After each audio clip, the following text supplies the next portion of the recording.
Welcome to Breaker Bay, Wellington. This is one of my favourite stretches of coastline in New Zealand. Perfect for a spot of painting. Let's just hope the weather holds out. And today, I'm joined by four badass painters from Wellington. Amit Dutta, Sam Balzar, Clark Roworth, and Ben Dellabarca, who's hiding somewhere back there. I was hoping that we'd get a little bit more sunshine on this particular painting excursion, but that was about it. Now first, let me introduce you to the guys, and then we'll get painting. Clark paints some really beautiful portraits, as well as still lifes and various imaginative subjects. I really love his work and his sense of three-dimensionality. He can be found at Clark Roworth on Instagram. Sam Balzar is a badass painter who's had vast experience in the movie industry. I love the freshness of his brushwork in his plein air paintings. Amit paints some pretty cool subjects layered with meaning. I particularly enjoy his digital plein air work that can be found on ArtStation. Check it out with the link below. And Ben Dellabarca paints beautiful landscapes and portraits in that classical realist style. I love how serious these guys are about their art. All four of them got together and started Dyed Artist in Wellington in the CBD. Oh, by the way, Dyed stands for Do You Even Draw? We'll check in with the guys in a little while, but let's get into some painting techniques. And here I've set up my 8x10-inch Alla Prima Pochade paint box, and I'm gonna start sketching up this little collection of rocks that I have in front of me. I love the shapes of some of these rocks and their pointiness, just how jagged and dramatic they are, particularly with those waves lapping at their bases. Now, we've got pretty overcast light today, so it's going to be a bit of a challenge capturing any three-dimensionality. But I do feel that with the lack of light, I might have a bit more working time. I sketch up my scene with a combination of burnt umber and permanent crimson, making a nice warm maroon color. And I've sketched this in with a synthetic filbert brush. By the way, links to all my brushes and materials are down below. Oh, and here's the palette of colors that I'm using, all from Blue Ridge oil paint. I've been working for a while on my plein air technique, and it's very much still progressing and developing. But here, what I was trying to do was cover as much ground as quickly as possible, but also end up with something that resembles a complete painting by the end of this session. I've made a deal with myself last year that I would no longer take paintings back into the studio if I could help it, that I would try and leave it all in the field and get everything down that I intended to for that session, and then just leave the work there. These are meant to be looser, a little freer, and hopefully a bit more painterly. But these snap judgments that I'm making out in the field, working from direct observation, I'm hoping that these lessons can be brought back into the studio and can inform my larger studio paintings. It really is a worthwhile exercise to try and distill everything that you're seeing in front of you and translate that into paint. You might not think like you're making progress, but I even find some of the worst paintings that I've done plein air, I've always come away with a lesson. Now, my strategy from the beginning was pretty simple. I was going to start off nice and loose with a bigger brush than I felt comfortable with. This I was hoping would help me cover that ground rapidly, and then I could come back later, maybe, with a smaller brush and add some finer details. The sky is brushed in with combinations of burnt umber, crimnants, and titanium white, two different whites there, and I've got ultramarine blue, cobalt blue, and cobalt teal. Now, also, I've been taking this particular product for a spin. We're not a sponsor, but I want to tell you about it. It's called the Palette Garage, and I'm going to put a link to this in the description down below. It's a plastic angle that fits inside of a plastic tube. You squeeze out all of your colors into that angle ahead of time, and now you've got something pretty clean and organized to just place in the top of your Pochade box. And I hold that thing down with just a couple of tabs of tape. I take note of the sky, that some of my darker colors are towards the top of the canvas, and I've got a little patch of blue sky showing there, and that blue has got to have a different quality to some of the other colors around.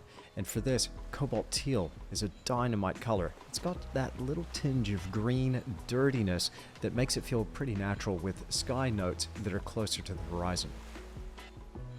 Now let's mix up a bit of color for that distant ocean where the horizon meets the sky.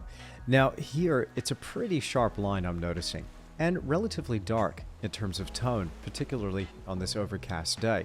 I mix up ultramarine blue, a touch of transparent yellow oxide in there, as well as some cobalt teal. I just need to make sure that I get a straight horizon from the backside of this rock to the ocean in front of it. That's a little better. I adjust this line so I don't have a thick accumulation of paint at the end of that brush stroke. I just smooth it down a little bit. And then I start adding some white for those breakers that are rolling in. And I just love the color of the ocean as that wave curls up and then you get to see into the water and that deep bottle green is revealed. I had a few stripes of this amongst those breakers. Now, one little trick I've found to create a nicer painting out in the field is to use more paint.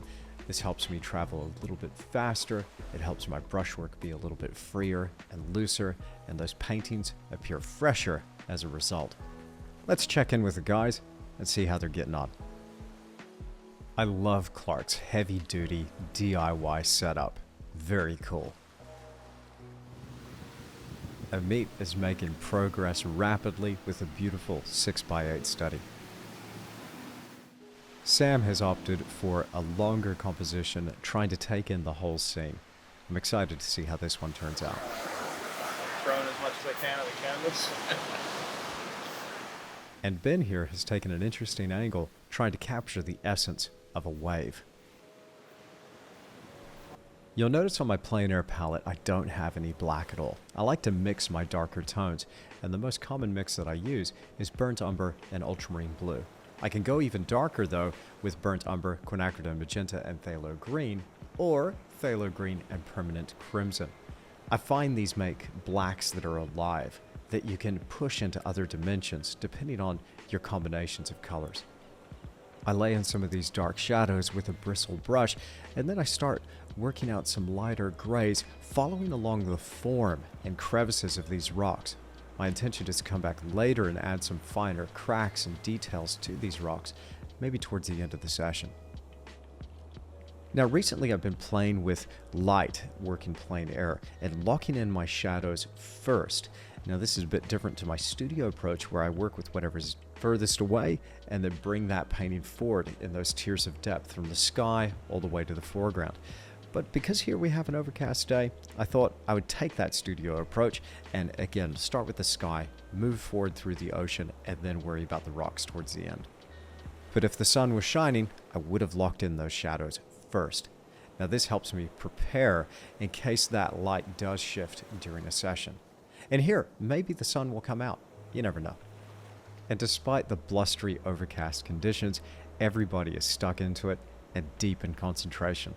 It's just so cool to paint alongside some other artists.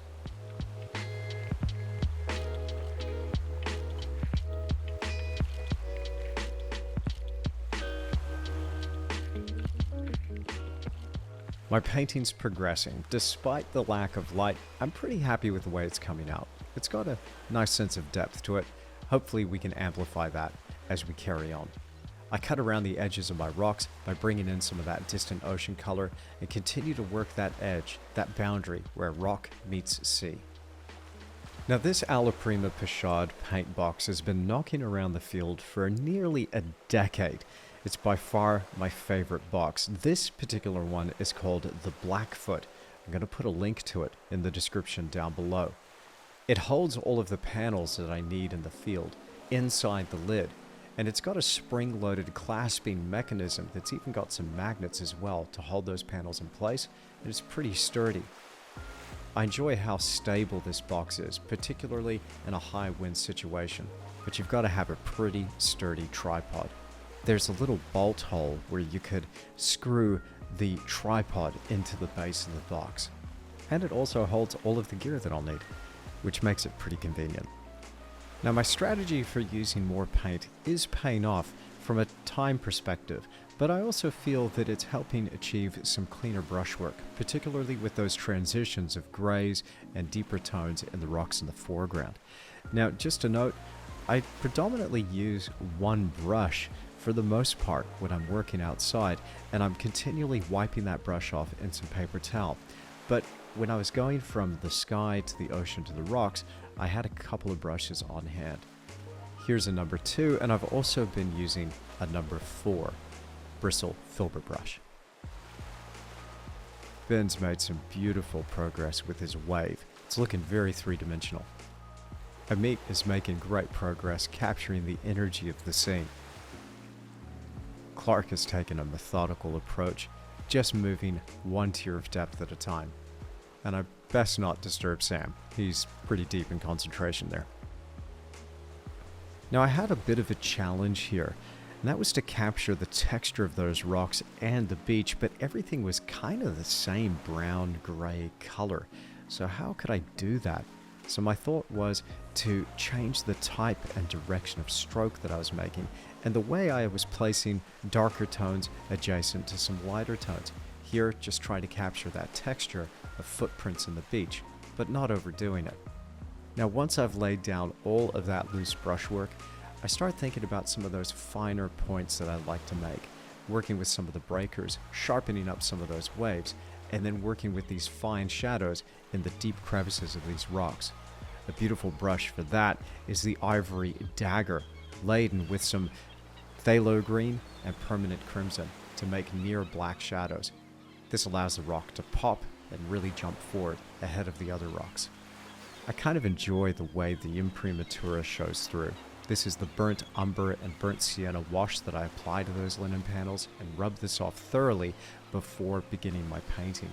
And similarly, that burnt umber and permanent crimson combination that I used to sketch up this scene is mixing kind of nice with those deeper shadows. And finally, I add some finer points in these rocks and also on the beach with some of the shells and little bits of driftwood that have been strewn across these footprints here in the foreground. I make an effort to not create any evenness with the pattern in the foreground, lest it be a distraction for the viewer later on. I'm pretty happy with this little study. It's not a knockout by any means, but there's certainly some lessons here that I could take back to the studio. It's been really cool hanging out with these guys for the afternoon, and really interesting to see their individual approaches to the exact same subject. Everybody's captured the energy of the scene in their own way. And it's interesting to see how the landscape gets filtered through that artist's brain onto the canvas. We all come at it from a different angle. Now please take a minute and click those links in the description down below to go and follow these fantastic artists from Wellington, New Zealand. Now if you enjoyed this video, you know what to do. Click that like button and leave me a comment down below. Now of course, if you're not already, make sure you subscribe to this channel and have that bell notification icon clicked so you're notified when I upload another video. It's been fun hanging out with you here. I really appreciate your company, and I'll see you again in the next video. Thanks for watching.